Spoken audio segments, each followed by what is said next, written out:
British Bangladesh chamber of commerce and industry BBCCI এর London রিজিয়নের networking সভা অনুষ্ঠিত হয়েছে।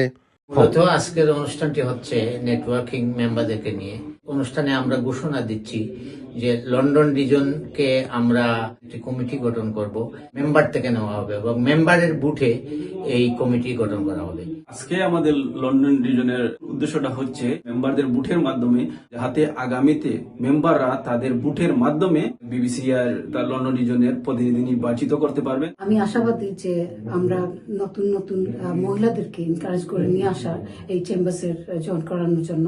সোমবার ইস্ট লন্ডনের একটি ব্যাংকুয়েটিং হলে লন্ডন রিজিয়নের প্রেসিডেন্ট মোহাম্মদ মনির আহমদের সভাপতিত্বে এবং সেক্রেটারি শামসুল আরেফিনের উপস্থাপনায় অনুষ্ঠিত সভায় আগামীতে লন্ডন সহ সবগুলো কমিটি নির্বাচনের মাধ্যমে গঠন করার মতামত প্রকাশ করা হয়।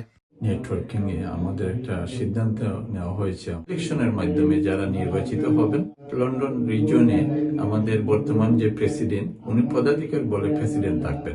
লন্ডন রিজনে এই প্রচেষ্টাকে আমি স্বাগতম জানাই যে মেম্বারদের দ্বারা নির্বাচিত হবে লন্ডন রিজনের ফুল ক্যাবিনেট। অচিরেই কিন্তু ইংল্যান্ডের আরো অন্যান্য জায়গাতে আমরা আরো বেশি রিজন খুলব এবং সাথে আমি মনে করি চেম্বার অফ কমার্স আরো শক্তিশালী হবে।